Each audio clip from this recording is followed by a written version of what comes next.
officially, we will start our Human Services Commission meeting on this January 5th, 2026 at 7:01. And again, welcome and look forward to working together in 2026. Do we have any public comment? Well, sort of. We have some mail I wanted to share. And I went ahead and redacted the names. So I thought instead of reading it all, I might pass it around the room, but I don't want you all distracted. So I am gonna just read a couple of them because Arnie's not here. This is RE holiday baskets. Woodbridge Human Services, never disappoint. Thank you. Always there to help. I am so thankful for all that I received. This older generation and their cursive. It's beautiful. So all that I received, the generosity was overwhelming. Yes, this is, to Judy, thank you ever so much for all your help, financial, food-wise, and for everything you give all year. You are the best and the very, very much appreciate all that you and all do, you do, right? Happy, blessed, and something, healthy year to you and all. Dear Judy and entire Human Services Department, thank you. Does not come close to the generosity, caring, and immense help that you have provided to me this year and in the past 21 years. God bless you and your family. Have a happy, healthy, blessed new year. Peace. Just a couple more. Attention, Jeanette Glicksman, and to the whole group at Human Services, wishing you all the very happy holidays. Thank you for the gift basket and your help throughout the year. Dear Jeanette and all the members of Human Services Department in Woodbridge, thank you ever so much for the Christmas food and gift cards.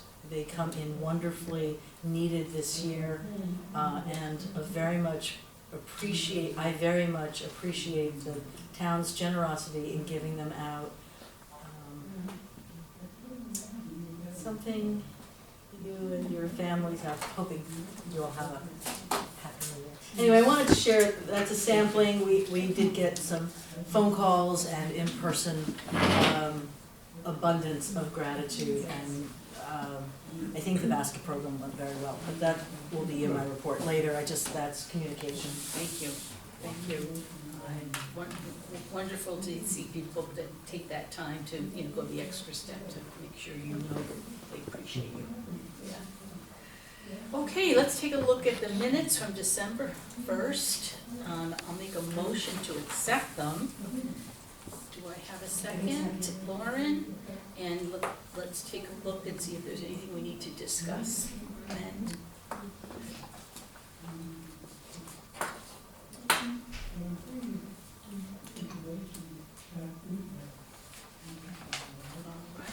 hi, Alex. Hi.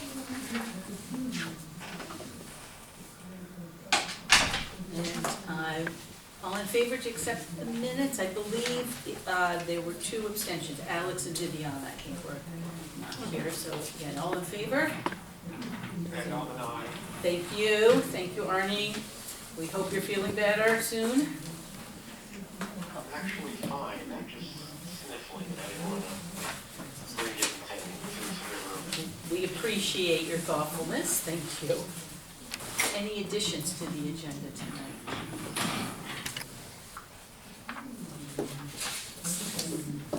Jeanette, any additions? I'm sorry, you were asking me. Any additions tonight? I was being quiet because I had none. Okay. Thank you. All right, very good. All right, let's take a look at the operating budget, and I don't know if you want to go capital first or. Let's do capital first. That's a great idea. I'll run through them. I know this was an awfully big packet that I sent, but I wanted you to have all the materials. So, hang on 1 second.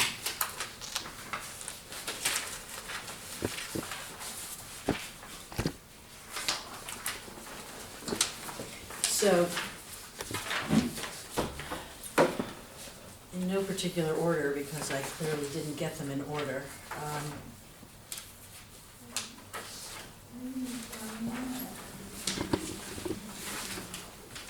Okay, we'll try this one. We have dehumidification first.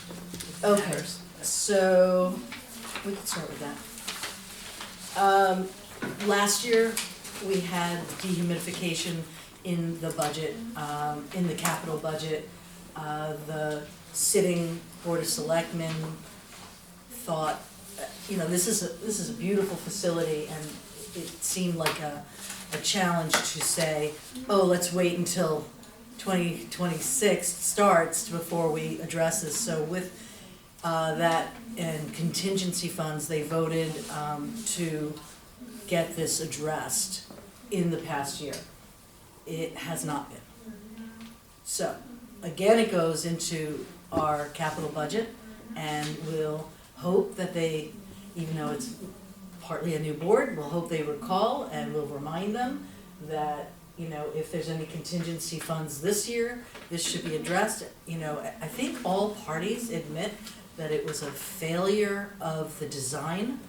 It was over-engineered with 3 ERV units. We will never use the third. We've only barely used one.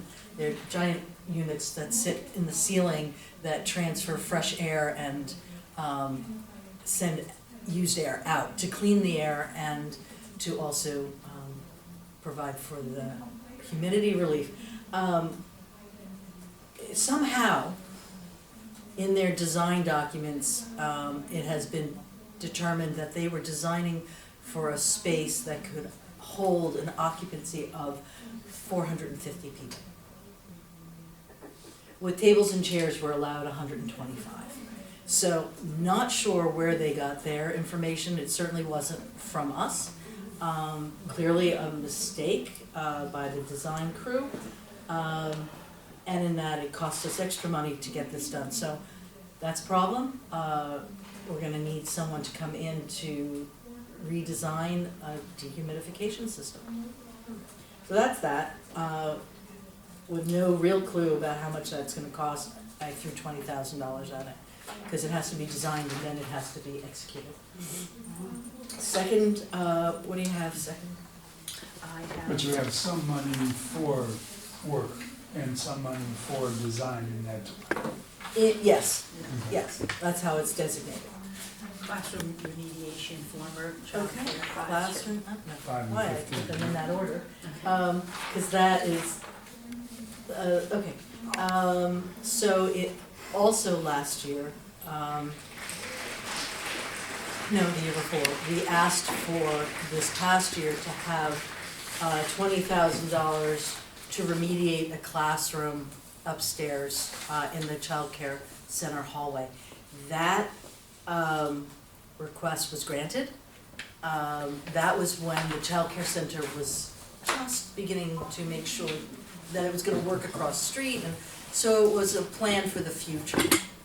We did not get our steep grant, our $500,000 steep grant that we applied for the same part of the project was the classroom remediation, hallway remediation, the remediation of the downstairs restrooms, lobby, and the entranceway to all be much more ADA compliant. We didn't get it. We were told that we didn't get it because the POCD wasn't up to date. We now have a POCD. It has been presented, so we have a POCD. We're hoping that we're allowed to complete a steep grant again if the governor allows for another steep grant. We're hoping we can. In the meantime, we're applying that first $20,000 for the classroom, the $20,000 we got year before last. We're applying that money. It actually is 21.5 because when we also applied for the secret garden staircase, at that time there was a little money left over and Tony rolled it into our classroom project. So we have that money combined with $25,000 that actually Mary Wheelander arranged for us through the state legislature. And we got $25,000 to spend in this year and $25,000 to spend in '27. So we're coupling the 25 with the 20. We are in the process, it'll be in my report, but we're in the process of remediating a classroom with plans to remediate. We haven't actually started the testing for the asbestos and other components of the building up there it's been tested, and we need the remediation, and then we'll hope for the renovation after that, all completed by June 30th. So to move ahead, the same way we moved ahead down here, so you chip away.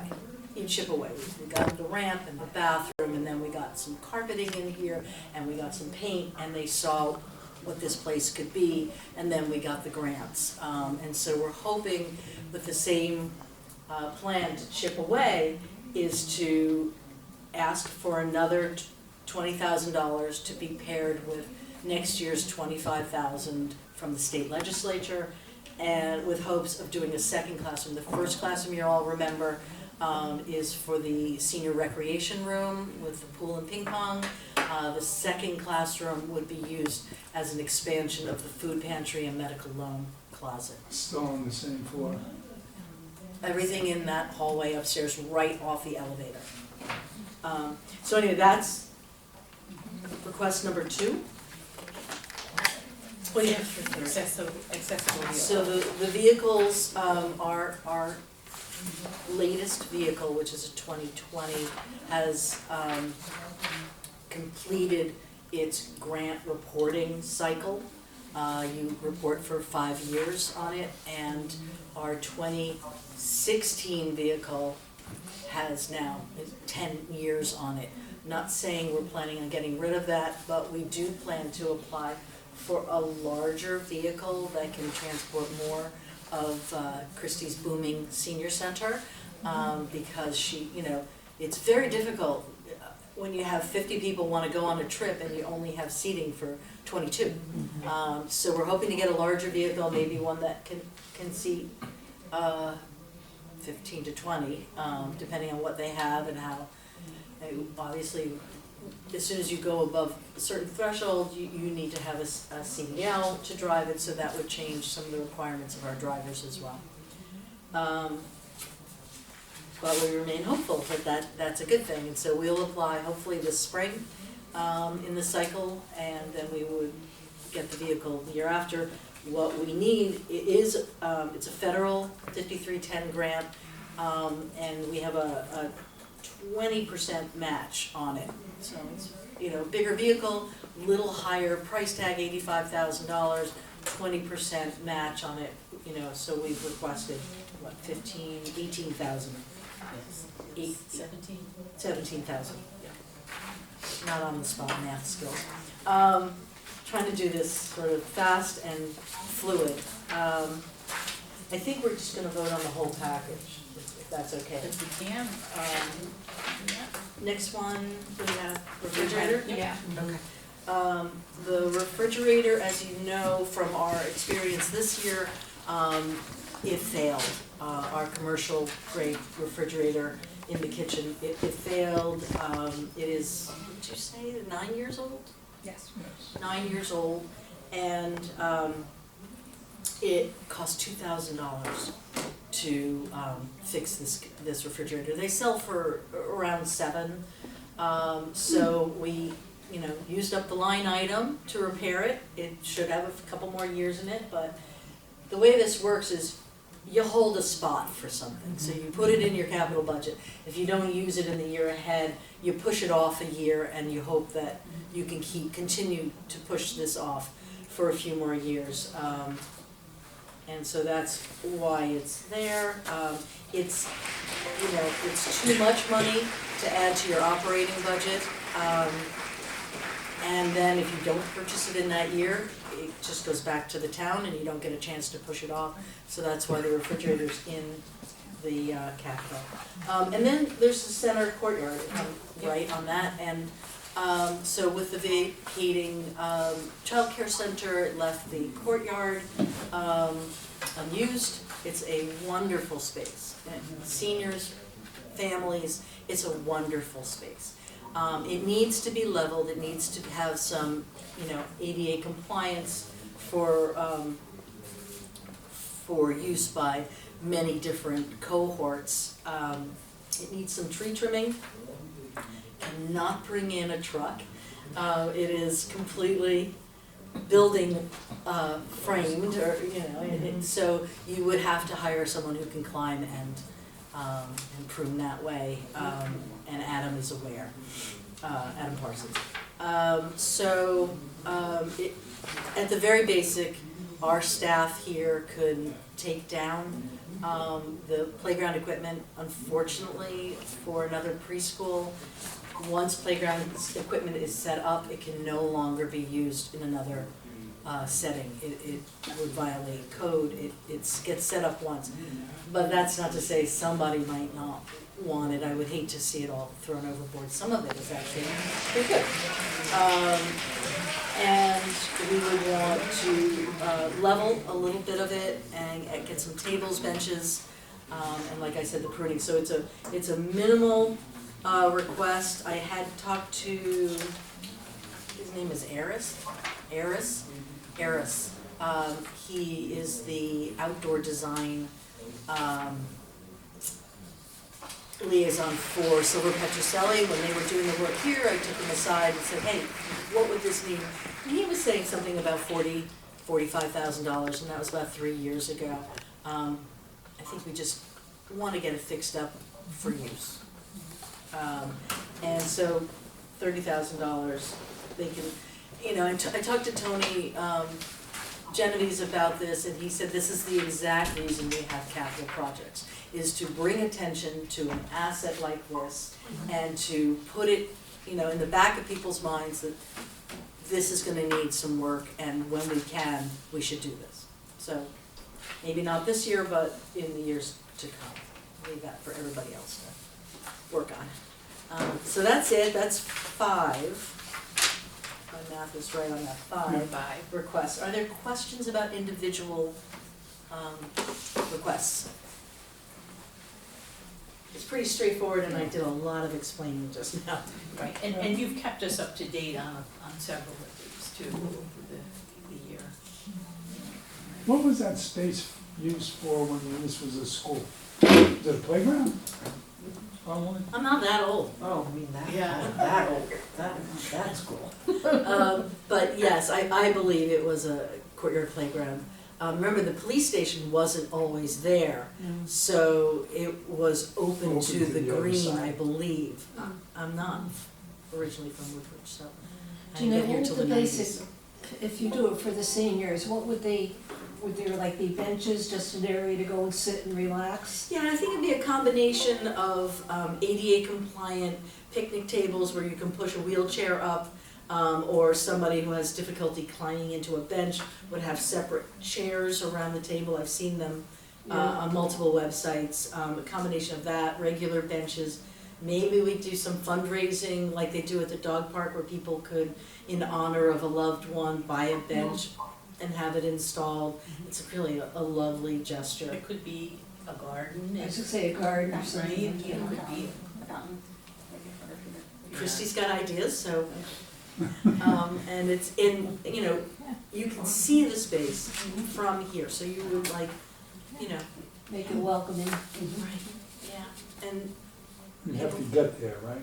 so the getting there is not hard through the building. You can't get there from this space unless you take the elevator. There used to be, where the bathroom is now, there used to be a staircase of 3 or 4 steps, 5 steps, and then a door, that became part of the bathroom. And then the outside part of the door became a control panel that you can access from outdoors. So you can't get there from down here, but the elevator to the hallway outside the gym, and then that door opens right there. But that's That's the leveling that we'll need to do, and removal of the equipment and some fencing out there, you know, chipping away, again, just chipping away. We don't have to do it all, we can do it improvement by improvement. Okay, so that's, I think we definitely need a separate Motion motion for for the capital from the operating. So moved. Okay, so Pat has put forward a motion to accept the capital budget. I would be happy to second it. And any last minute discussion or questions? All in favor then? I, Thank you, Artie, so moved. And now we'll go up to the operating budget. I will keep the operating kind of quick, with just mentioning the things that went up or went down. Increased or decreased. The reason there's some math at the bottom was, no matter what I did, the line 45,900, which is the top line, that is a revenue line, and the program just wanted to add it in as an expense. So no matter what I did, I couldn't figure it out. So I just deducted the revenue from the expenditures, so we're not spending revenue. And so that's that first math. What we get is just approximately the difference of FY27 over the approved, adopted FY26 is $8,207. I know we've discussed it here many times that we are not going to be responsible for offsetting the QVHD increases. Their increases year after year after year are adding thousands to this budget. They do not supply this department with services that is townwide, and it belongs, if not in the selectmen's budget, it belongs in the building department budget, but I am, don't want the building department calling me and telling me, what are you suggesting? That's not for me, that's above my pay grade. It just doesn't seem like, if they're gonna keep QVHD here, the town needs to be responsible for those incremental increases, not this department. I'm not cutting services to residents because QVHD is increasing their requests. Yeah, so I knocked off another $29.48 for QVHD's, just their increase, not their $69,000 a year that they cost us, just the increase over FY26, which leaves us with $52.59, which is a 1.4% increase over last year. Pat, you're the mathematician, so I'm gonna leave that to you, but the best work I did got it about 1.42 difference if I, maybe 1.44, I'm not quite sure, somewhere in there, but not 1.5 even. So that's sort of impressive because in light of a 2.5% increase in salaries, which added $18,000 to the budget, we found ways of trying to decrease our other costs. They may be incremental in some places, larger in others. So just to go through it quickly, all the salary line items went up by 2.5%. Buyback sick went down $850 because of the full-time staff. There are 2 new ones who aren't yet qualified for much in the buyback sick. In other words, Ellen isn't there, and so it decreased. Regional services, obviously I've talked about the Quinnipiac Health District, so that is a addition of $29.48. Repair and maintenance, that is the kitchen equipment, and that line item is generally $1,600 annually, and because it cost us $2,000 this past year, we made it $2,000. And you're wondering, how with it $1,600 budget did you pay for a $2,000 repair on that refrigerator? And we had to pull it from the 52,100, which is also a kitchen line item, but more about nutritional programming than it is equipment. So we were able to make that with Tony's permission. The vehicle, repair and maintenance vehicle. We have 4 vehicles now that we're operating, and a couple of them pretty darn old. They require maintenance, and then the new vehicle requires to do preventative maintenance. Unfortunately, our Public Works garage is not able to do the preventative maintenance for us. And most of the time is not, because, especially in winter when they're repairing the plow trucks and all of those vehicles, we're not first on the list and we have to wait a while. So we are finding ourselves at commercial repair garages, which can be costlier. So we have added a little bit more money to that line item. Advertising, I had to throw back in, even though I was so proud of myself pulling out the legal ad last time, and only to realize that every few years we have to do a legal ad for our relationship with Greater New Haven Transit. We have an MOU with them, and that requires a legal ad. So I threw $250 back for that. And lastly, we have had a lot of preliminary talks without major decisions, but preliminary talks about the Community Services Department. And in that merge of rec and human services, it looks like part of youth services will not be in the budget next year. And part of that is something that Nancy and I have been reflecting on for a while about the grant. The grant utilizes the DCF YSB grant, utilizes a lot of departmental time. The application of the grant, complicated and requires a lot of commitment in time management and vision, and executing the programming within the grant takes a lot of time, and then reporting quarterly on this grant. And the way this grant works is it's matching funds from the town, $14,103, and we get $14,103. And then it's also additionally $8,000 in the, now I'm gonna get this backwards because they changed it. I have it on my report. Okay, so Yeah. there's enhancement and then there's supplemental, and it's $8,000 and almost $3,000. So in order to get 14,000, we have to spend 14,000. The 8,000 we get goes straight to Beecher for them to execute a program, and then we get the $3,000. And the way it seems is it's an incredible amount of work for what ends up being that $3,000. I suggested that maybe we don't apply for that grant. Miko was thinking we should, and that he would provide us help to do it.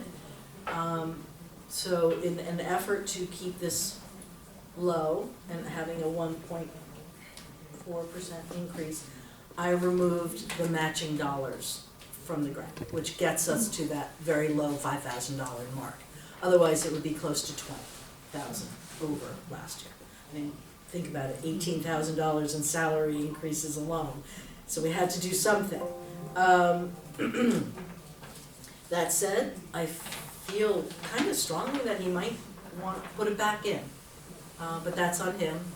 We're trying to do what we were asked and keep the budget very responsible. Any conversation with the folks at the school that maybe they, Not yet.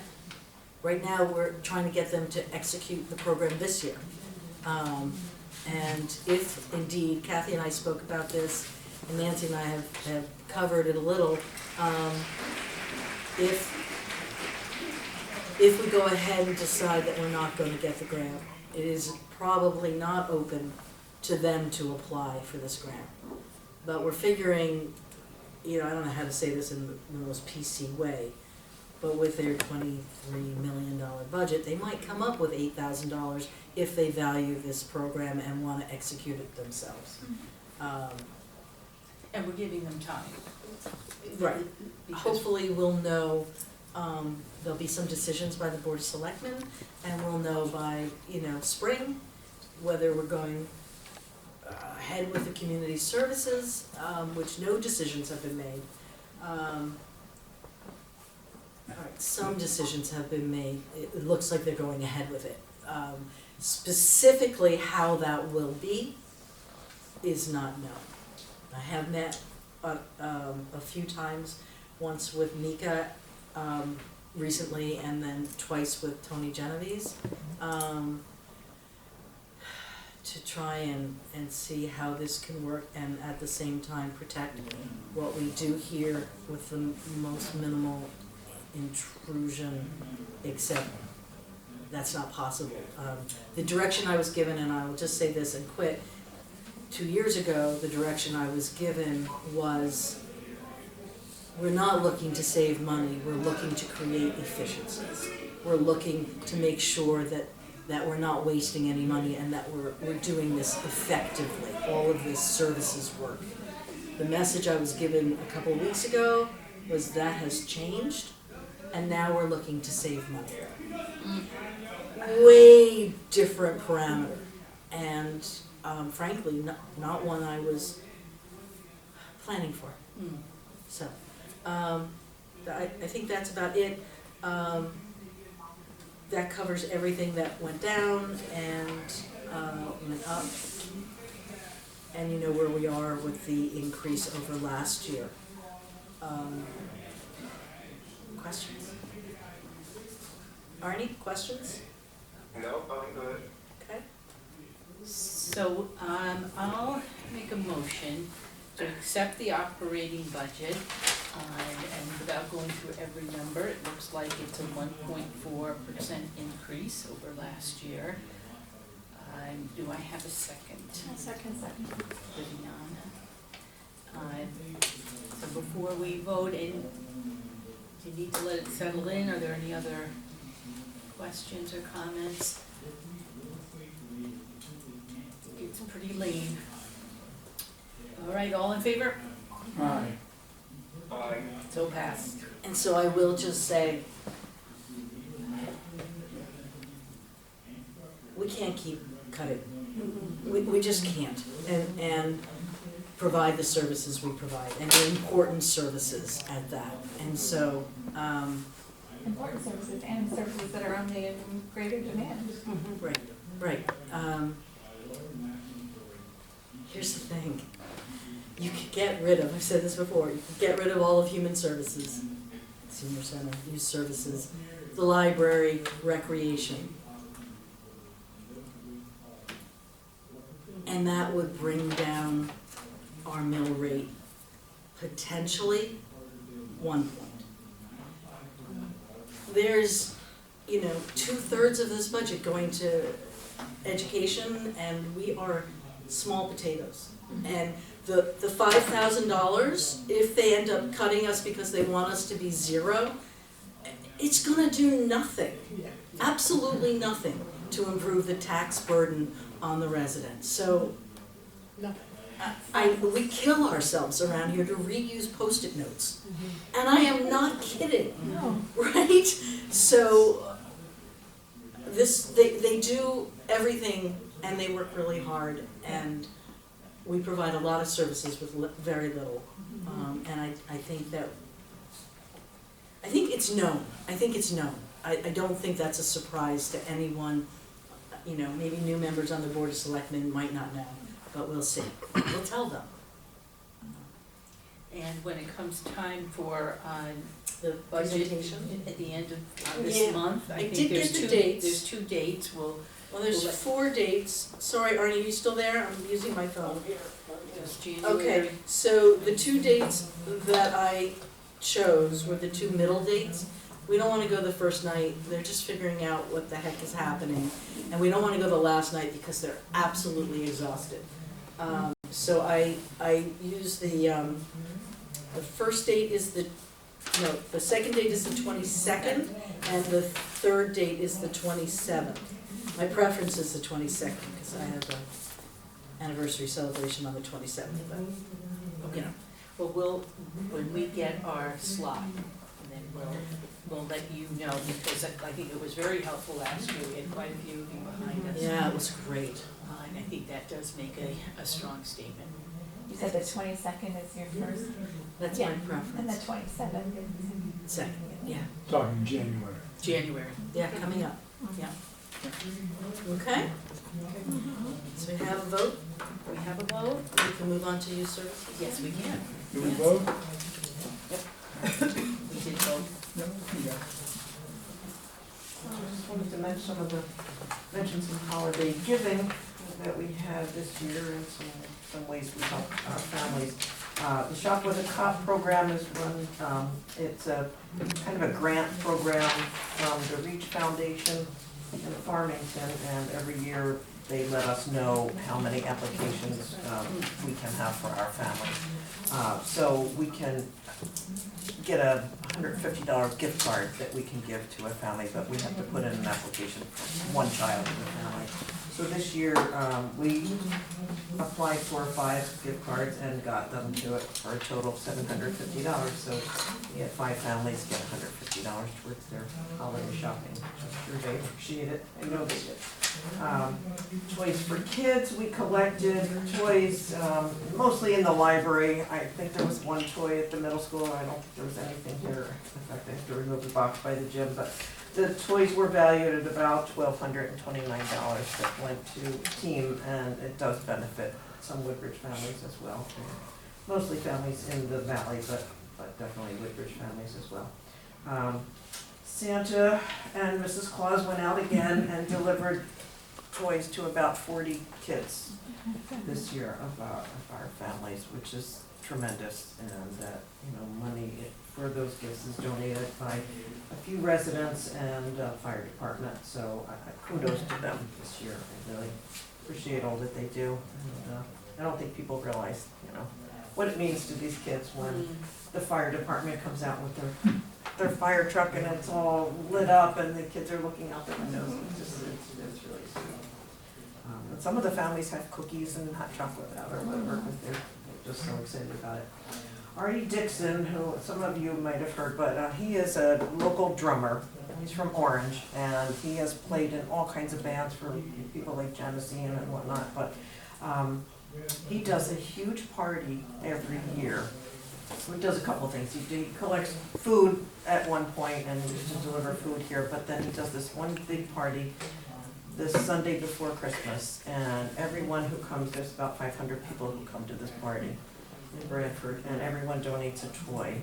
And there's a staircase that kind of goes up and splits off like this, and he has little elves there. Some kids dress up like elves, and they come and they put the toys all up the steps. So when you come out at the end of the evening, it's just a slew of toys. It's beautiful. And by the next morning, those toys are bagged up and delivered to various places, and we got about, 4 bags of toys. So we estimated they were valued at about $1,067. So we called some of our families and gave most of those to our families. So it's last minute because it is so late in the game, but families do appreciate it. I mean, in the past, I had a bike for someone, and the parent said, I really wanted to buy a bike for my kid, and I didn't have it. So, when you see moments like that, it's special. So we don't mind that last minute, honestly. Pretty nice. And the Amity Middle School collected this year, the student council collected food for human services, so several boxes. I was out of town at the time, so Jeanette went with our driver and brought several boxes of food back for the food pantry. So there's lots of Several food this year. boxes. It filled my RAV4. They were generous. So we appreciate all that the students and their families do, and of course, Marika Wissink is the teacher who runs the student council, and she's wonderful. She has such a sense for the kids, and just, she's very, very thoughtful about everything she does. She's also on the school climate committee with us, and I just really appreciate her because she really cares so much about the children. Which teacher is that, Nancy? Marika Wissink. I think she's history teacher. Her son is here. He is years ago, I met him, he was a nice young man. So care bags for New Reach, we didn't get quite as many this year, I think the value was about $893. But we got bags that someone put together, then someone else dropped off bags, and we had a couple boxes of, just nice big bottles of toiletries, shampoos and whatnot, some personal hygiene items, there's a blanket, lots of socks. So it was just really nice. Somebody actually ordered just one big box that had 100 like individual packages that had toothbrush and toothpaste and comb in there or whatnot. So just really thoughtful items, and we dropped those off. Mike, our driver, drove me down and we dropped those off. So that was nice to see, and they're so appreciative. I get a big hug from them because they're really, really trying to put things together to get them out that week, so it was nice to see. Holiday cookie decorating, so I do have a new person, and she tried very hard because I had been out of town, and we had to do the holiday cookie decorating. It started out as 6 kids signed up and 2 showed up that day between the flu going around and then some kids just canceled at the last minute. We did have to postpone it a week, and so unfortunately it didn't work out. The cookies that the 2 girls did, they were phenomenal, they were beautiful, and I have to say, the one girl just kept telling me how every time her mother sees something in the newsletter about youth services, she says, oh, you gotta go to this, and she's there. So she's one person who really, really appreciates what we do, but it was cute, and I'm just sorry to see such a fun program that just didn't get attended this year. I'm so sorry. We do have a paint party planned for the 13th. Picasso Parties will do that again for us, so they come in, they do the instruction, they bring all the supplies, and we just supply a snack that day. So we'll do it at Beecher Road School. We're gonna limit it this year, grades 3 through 6, because some of the younger ones just have a harder time keeping up with some of the instruction, and then maybe at some point we'll do something a little less difficult for them. But the fee is $15 a child, which is basically what they charge us. So we'll just be providing the snack. And again, that'll be at the school on the 13th. Then we have a vaping prevention program coming up. Tricia Dahl from Yale, she's a research person at Yale. And she will present the facts about vaping to both the 7th graders and the 8th graders on January 27th at the middle school. So anyways, appreciate her coming too. She's an Amity grad, and she has a special place in her heart for Amity. And she's also gonna, provide some programming at the high school too, which is good. So as far as the grant goes, we were talking about the grant, and our base grant this year, it was the same. We were told to apply for the same amount that we got last year. That's what we were told that would be our allocation this year. However, I guess the state turned around and changed their minds, and DCF is evidently supposed to get or be able to take an administrative fee out of there, which they hadn't done before, but this year they're taking like a 10% fee. So our funds changed, and unfortunately, the enhancement grant, which is normally over $8,000, which is what we provide to Beecher for the after-school guided study program, that went down now from $8,000 or $8,600 to $3,025.89. So we're looking at a lot less. However, our supplemental grant, which was about $2,700 last year, went up to over $8,000. So I wrote an email and said, well, can I just use that? They're trying to be more specific with how we use the supplemental grant. It's supposed to be direct services. We consider that the after-school guided study program as referred direct because we're not providing it in-house here, it's provided by the school. So I asked if I could do that, and they said, well, they're gonna send my email to the next level, and in the meantime, let them know if I wanna do a budget revision. So either way, it's like I probably have to do a budget revision to make sure that that amount is appropriate for those services. So I'll be doing that, but I'm waiting to hear back. And of course, when I emailed the gentleman and found his email address, he was away on vacation. So I'm waiting to hear, but I'm desperate because I really want to get that program started, and now is the time. They should really be looking for teachers. And the person who used to run the program is not there this year, Katie McCollum, so they need a new person to run it. So it'll take a little time to get it geared up. But it only really runs for 5 weeks, but you want to make sure, you have all the plans made and all the permission forms in from the kids' families. So that's where we are. They did have one meeting, DCF, with Connecticut Youth Services Association, and I got on, I was about 5 minutes late for the meeting, they had this little chart up, I could barely read it, and I did eventually get the Woodbridge allotments, and that's what's approved right now. And so, it's a little less in total than it was last year, and that's because of the administrative fee, but, Connecticut Youth Services Association absolutely, sent a whole list to DCF of our concerns and what we needed to talk about. We were told that we would have this meeting and it would be recorded. So we had the meeting, I still was kind of in left field as to what really was going on and why this all happened.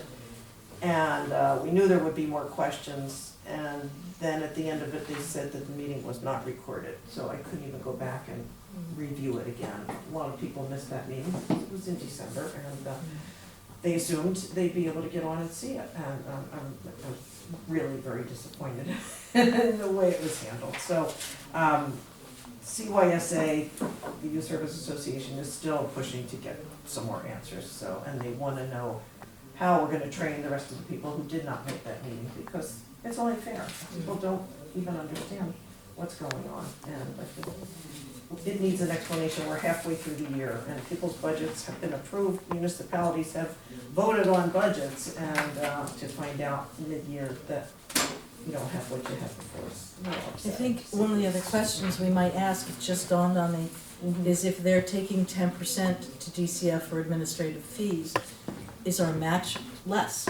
Because we're not gonna get it, we're not gonna get 10%. Are we, going to save, what is it, $14,000, or are we Wow. gonna The save allotment, 1,400? the allotment for the base grant is still 14,103, so they took Right, it out. but they, One or the other. oh, so the 10% is out of one of the others? Mhm. Okay, so the match is the same as what we're getting, okay, thank you. Everybody's struggling, it appears.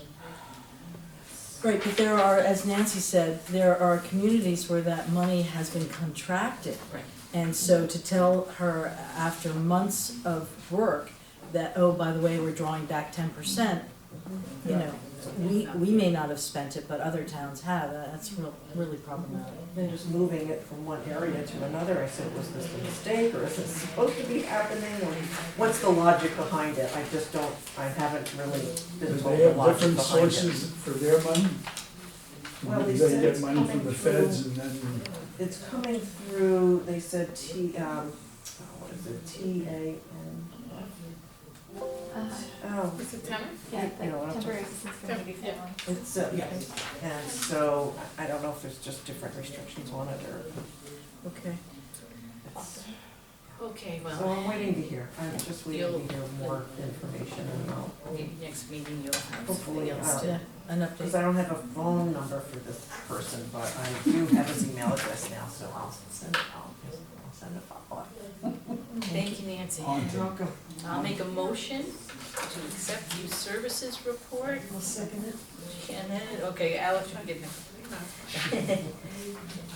Any other questions or discussion?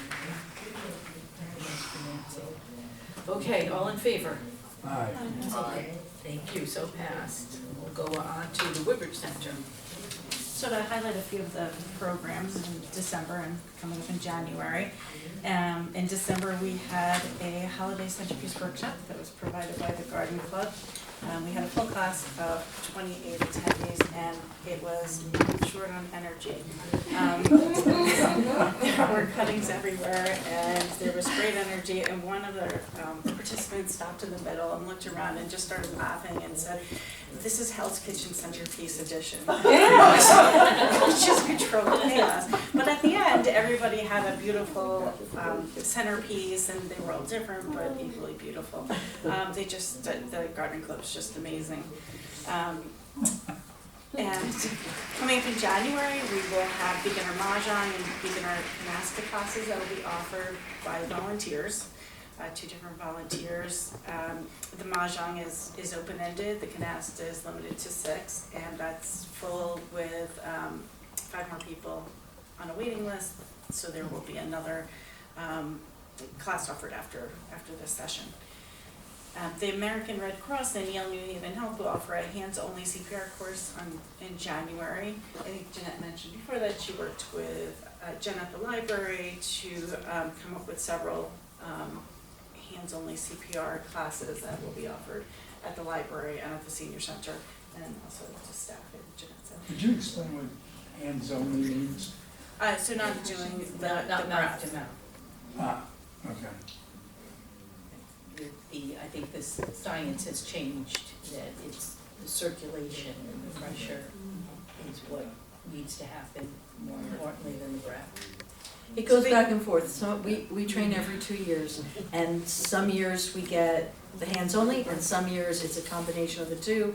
And it does go back. During COVID, the height of COVID, it definitely went away from the breaths. And this is a no-cost class. This is a shorter class. The classes we take are 4 hours and can be 5 hours. This is 2 to 3 hours, probably 2, it's basically to do something before the paramedics get there, Yeah. and give that person the benefit of something happening that is working to save their life. They also don't want people to be intimidated, they just want them to Yeah. get in and Do do it. something, and Exactly. just be able to do something, and they have good effect from it. I keep getting confused and calling it, no hand CPR, which does not work. My husband's like, no hands, right. So, it is hands only. Wish Dr. Yang would like that. Chair yoga class will resume in January. That's been very well received, so we're going to just keep running sessions back to back. We have gotten feedback that it has helped people improve balance, along with the Matter Balance class and Tai Chi. So they're evidence-based, and we're happy to have them. Luncheons, in December we had our holiday luncheon that was fully sponsored by the Woodbridge Rotary Club. We had 92 people that attended, so it was a great turnout. And 5 of Rotarians came and served, and that's always a great event. The January luncheon is going to be a winter luncheon coming up, and that will be sponsored by Hearts at Home. We did have a couple sign up from a cruise ship, and in the past we've had people sign up from Croatia, so we are doing something right with our programming that people are signing up from all over the world. The Were lunch. these center members? Yes, they are members now. They were. I would not be thinking of the center, no offense, if I was on a cruise ship, but I'm glad that they are. I guess, yeah. It was in the Caribbean, so. They get that email blasted there. And in December, we had a lunch and learn on brain fitness that was provided by Live Well. We had 43 people in attendance, which is excellent, and everyone's always really impressed with the presentations given by Live Well. They're phenomenal. Amston provided the lunch for that. And then in January, Charter Senior Living will provide, they'll sponsor the bingo 1 week in January.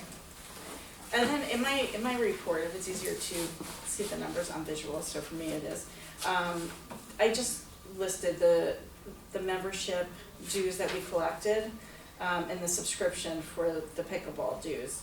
The pickleball dues came down a little bit in 2025 compared to 2024, but with the membership dues that we collected for non-residents, together it's at about $3,800, whereas the pickleball dues alone in 2024 were $1,900.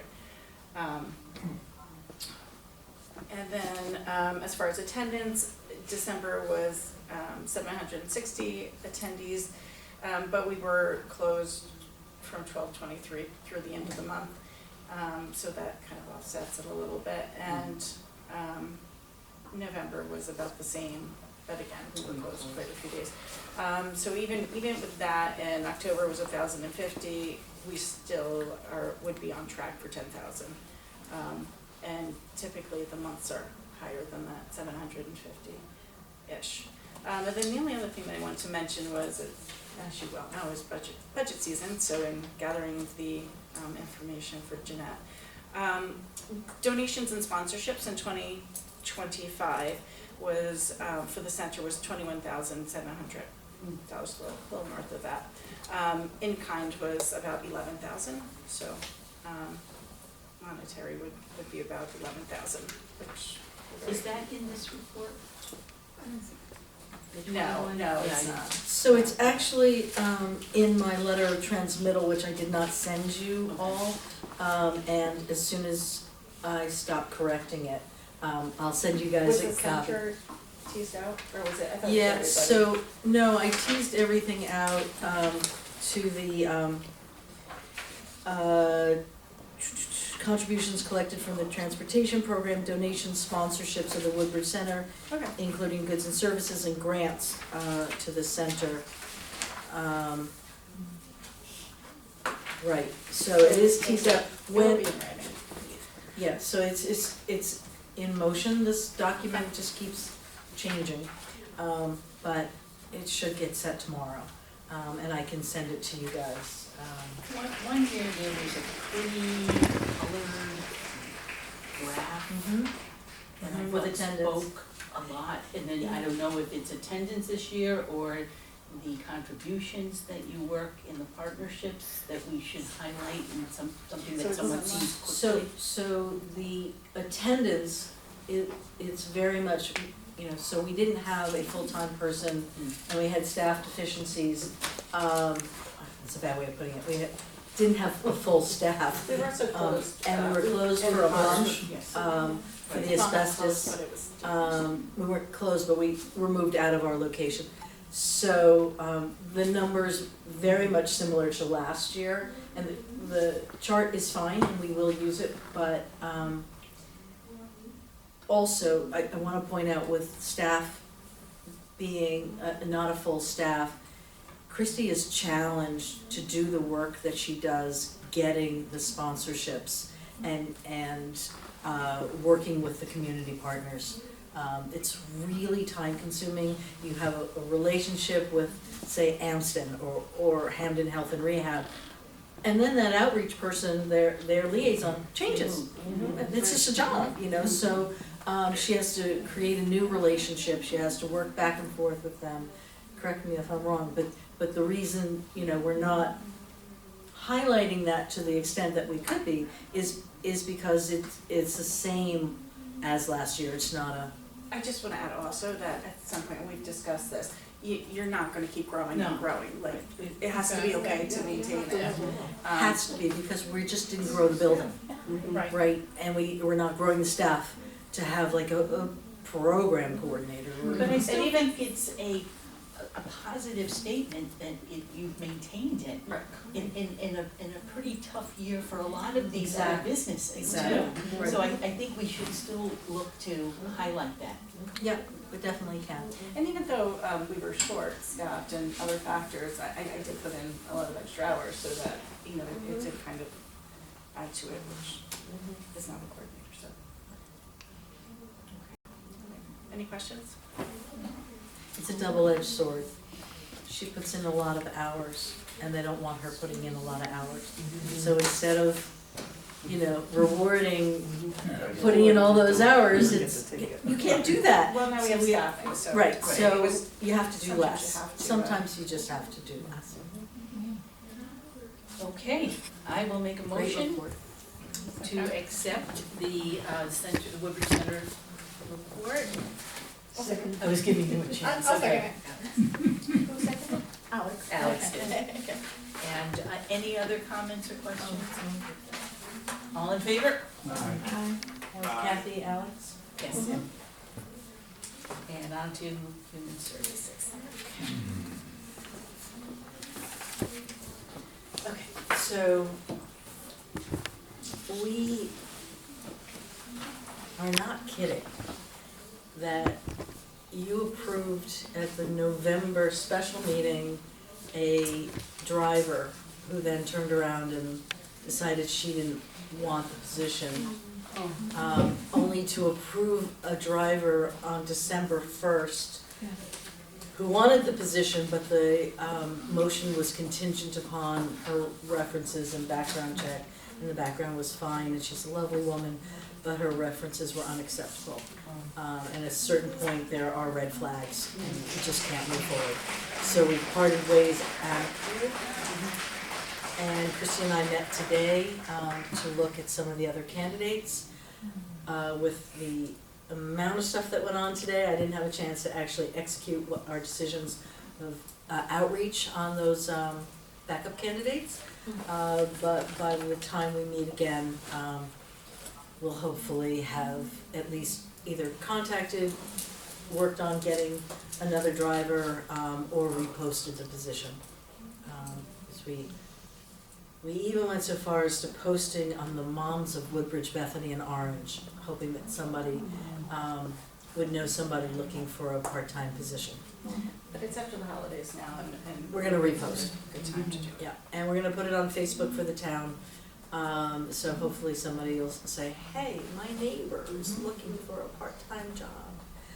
And we're putting it on TV.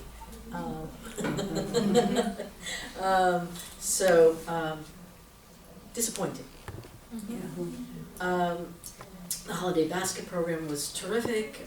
Lynn Piazzik was a great help. The kids from the high school were a great help. Thank you, Nancy, for corralling a bunch of kids and providing pizza for them.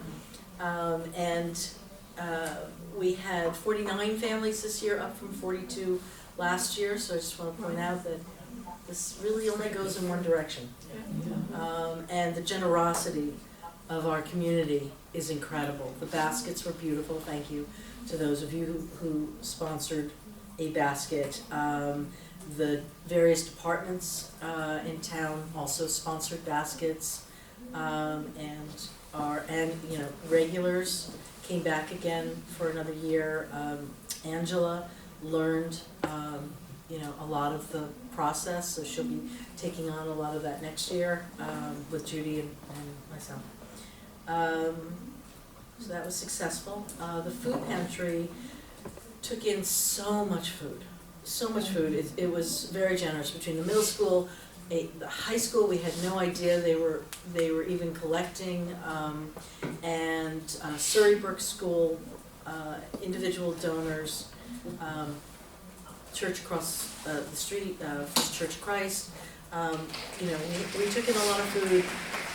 We have 3 different families that are interested in doing sorting. One family, Aaron's family, came, and I provided a training for the 3 different family members, one representing his whole family and another individual, and Aaron's and Cormac. And your family. And we did a little training. Aaron and Cormac signed up for once a month. They're coming on the 12th, I believe, it's their next day. Nancy's gonna coordinate, hopefully, between this one guy and one we already had. He'd like a partner to work with, and so we're hoping that they'll work together. She's still organizing, hopefully, some kids. We have a little extra space because we moved the shelter equipment out, but it's really a mess. I gotta say, if you walked in there right now, you will walk in there, and you're gonna have your work cut out for you. So we're very grateful for a new system, we think, of volunteers that come on a routine basis. The volunteer income tax assistance, we thought we were gonna have 5 or 6 volunteers, we're only gonna have 3. Will make a difference. I'm hoping they'll call me and say, oh, change your mind, we're gonna have 5. But it looks like 3. Angela, our admin, is already taking appointments. It begins on February 3rd. I really don't have an update for the recreation room. We got the reports back from Fuss and O'Neill. We have not gotten, due to the holidays, Hasbro's to come in to bid the remediation. And so I will update you at next meeting. Budget, you've got that already covered. Energy assistance, it actually, what Judy's doing is it should pick up in the next couple of months, right now, Team is covering most of the requests. When Team's money, the allocations run low, that's when we'll start hearing from people. They do have a crisis benefit, but they have not let us know what the crisis benefit is. So normally a person gets an allocation, and when they use that up, there is a crisis benefit. And in other years, it has not come directly through Team, or it's come, but they haven't let us know that they have it. So I'm assuming that we will pick up the slack through the Resident Assistance Fund. Blood drive, the department's gonna sponsor a Red Cross blood drive on January 30th in the gymnasium, 8:30 to 1:30. Vaccine clinic is also scheduled on February 6th from 12 to 2 here in the center. And I just want to spend a minute talking about the opioid prevention programming. Lainey has been hard at work. She applied to the Connecticut State Opioid Response Initiative community mini grant application. So there was a grant, it's $5,000.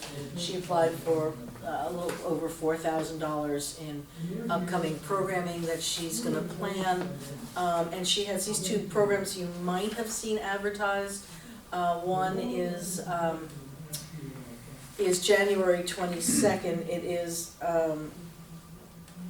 it's coordinating between the high school human services and the Alliance for Prevention and Wellness.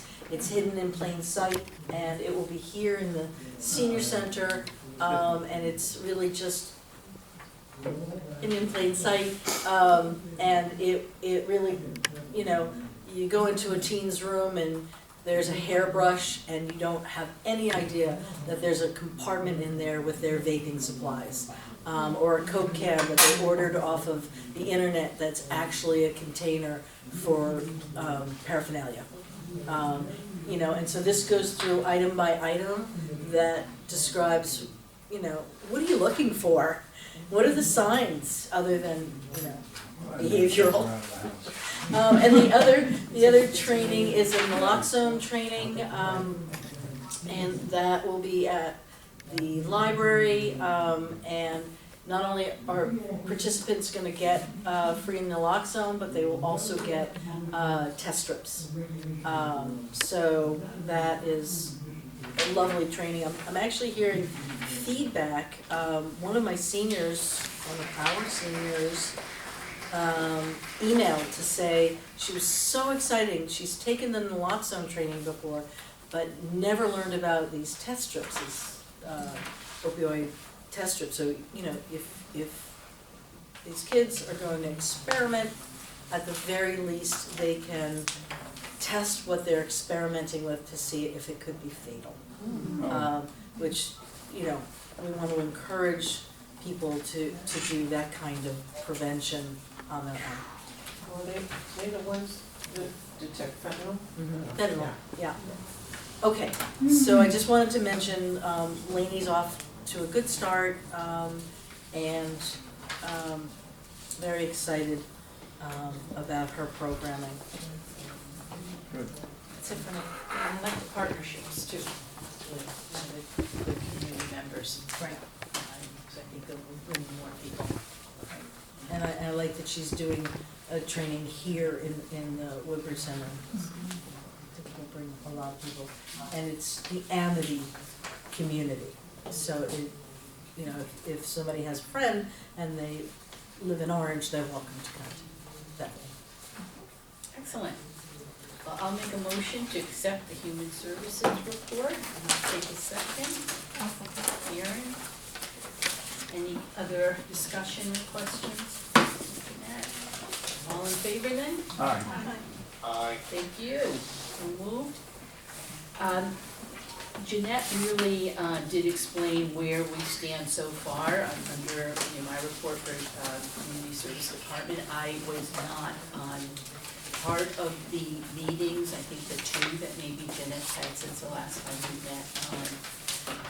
And so she kept me informed, and I know as much as you know. It could be something that may happen in the near future, the far future, and how it's going to happen, it hasn't been explained to us yet. And what ramifications on the commission, if any. So as soon as we learn more, we will share. Any old business or new business, Jeanette? Anybody? New business. Yes. In November, I sent both of you an email with recommendations. I don't know if it was discussed at We- the last meeting. No, we waited for you Oh, okay. actually, because, thank you, and I have it. And actually, I included in my letter of transmittal a large swath to Aging in Place, Okay, because that's what we do. all right. And almost all of your recommendations are things that we already do. Yeah, So we wanted to make sure that that's known, especially by this new board, and introduce the topic a little bit more to them. And it's something that we've been discussing at least back to 2019, 2018. Mary Ellen was proposing, it's kind of a dumb moment when you realize that if you invest in your seniors, and they stay in their homes and don't sell to young families, that you're saving on education expenses. Because, you know, obviously we want a healthy mix in the community of young families and older families, older adults, but when you're not providing the services that the seniors need, they're going to be moving out. And even if they move to low income or smaller housing in Woodbridge, their houses still become available for those families of 4 and 6 kids, you know, at a high cost. You know, what are we talking about, $20,000 plus per year per kid? And we're talking about $150 per senior. You know, we may have a town with almost 40% who are technically seniors, but that population has grown everywhere. So yeah, Kathy, you wanna respond? Yes, so the email on November 21st, I think, that yeah, that's what I thought, Right. yeah. and you were speaking with someone, a town resident, and they had some suggestions. The first one was under aging in place and educational programs that can be brought to attention, you know, through the center, modifications to homes, how to improve, you know, making, you know, safety modifications to homes, ramps, grab bars, and you know, smart home features. Another idea was potential discounts, and perhaps through AARP, and research availability of in-home accessibility assessments, similar to the home energy ones that are often. Yeah, you pay $75 and they come and they do a full home assessment. The recommendation was that somebody could do the same thing for accessibility. Yeah, so I'll start with just that first piece. With aging in place, there are a couple of things that will probably be coming to describe to you that are kind of in the idea stages right now.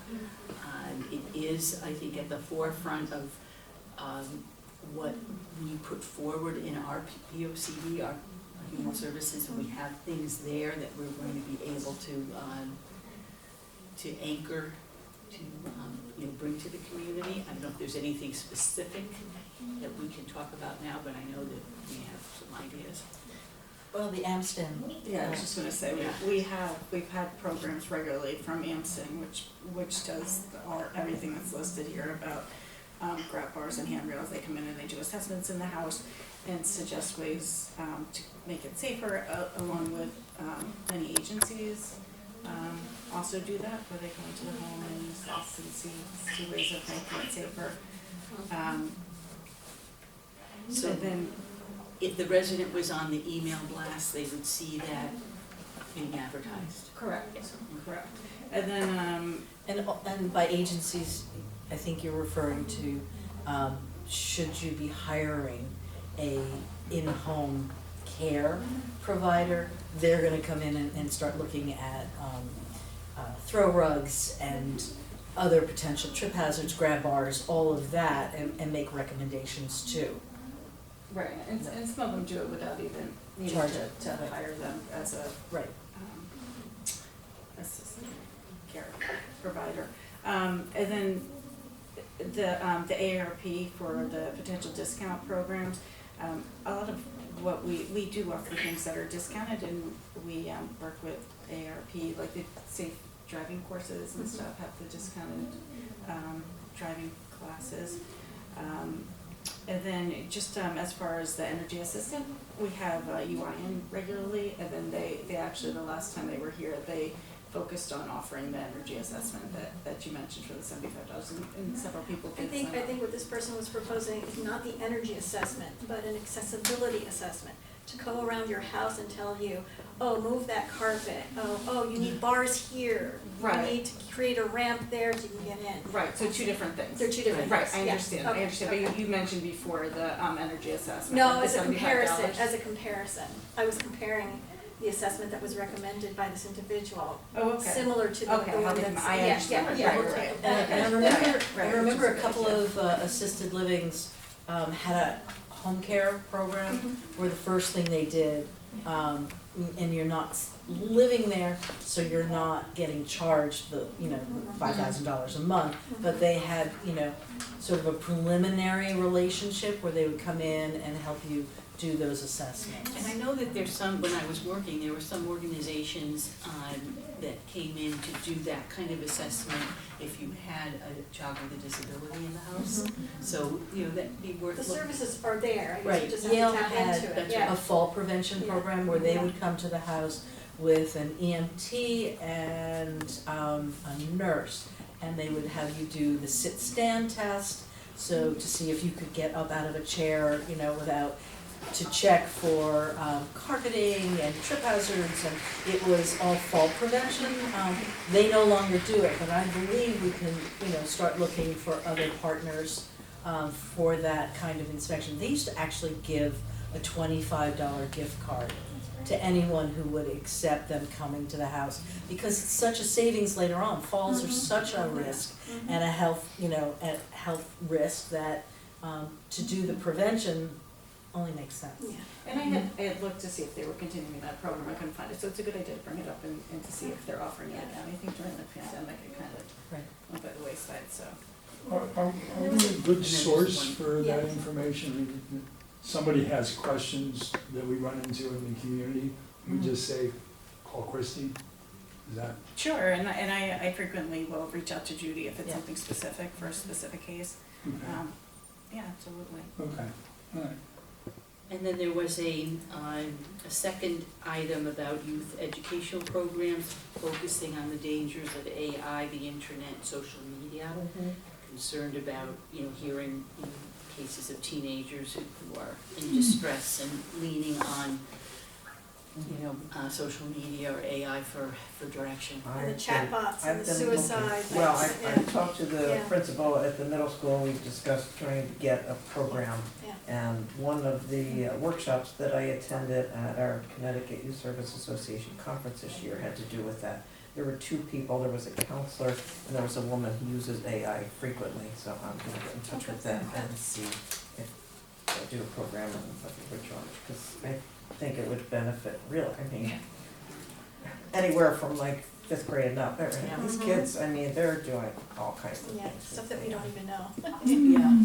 yeah, but good suggestions. Yeah. And if the individual would like to contact Christie, I know Christie be open to the conversation. Some of the items that I'm highlighting in the letter of transmittal, I can just quickly current evidence-based fall prevention programs, A Matter of Balance, and the Taiji Moving for Better Balance. All of these were provided by Christie to me. AARP Safe Driver, aerobics and yoga for the balance, and exercise, educational programs for mental stimulation such as virtual art museum, tours, brain games, brain health, and there was a knee health class, Ask a Cardiology PA, monthly program to discuss heart health, one-on-one with a medical professional, monthly craft classes, providing both mental stimulation, socialization, and dexterity, partnerships with local businesses such as Amston Home Transition Solutions for regular center talks about safety measures in the home, and this company will provide installations, safety equipment as well. The Socializer provides one-on-one conversations to provide access to potential grant possibilities for ramps or other household upgrades. The Resident Assistance Fund may also be utilized for qualifying residents. Some of the concepts discussed by outside agencies and businesses include installation of grab bars, designing wider hallways and door frames, and bathrooms for wheelchair accessibility. We talked about the UI, and the department also has held decluttering workshops and provided information on safe and timely medication disposal. Nothing like a little clutter in the house to create trip hazards. So these are all some of the things that I'll be hoping to mention with the Board of Selectmen, Board of Finance, about our work toward aging in place. Thank you. And also hoping in the future to do fall assessment evaluations so that you can see whether if you participate in some of the programs we have, like another balance and everything, to see how you progress. That's great, that's great. Thank you, and thank you, Anna, for passing that along. Thanks. Anything else for the good of the order? I will make a motion to bring our meeting to a close at 8:20, just turned 8:23. And do I have a second? I was looking at Alex. And it will pass, I know, I think everybody would get their hand on that. Alex. It will Nancy. passes by acclamation, and please take extra caution in case there's any black ice out there.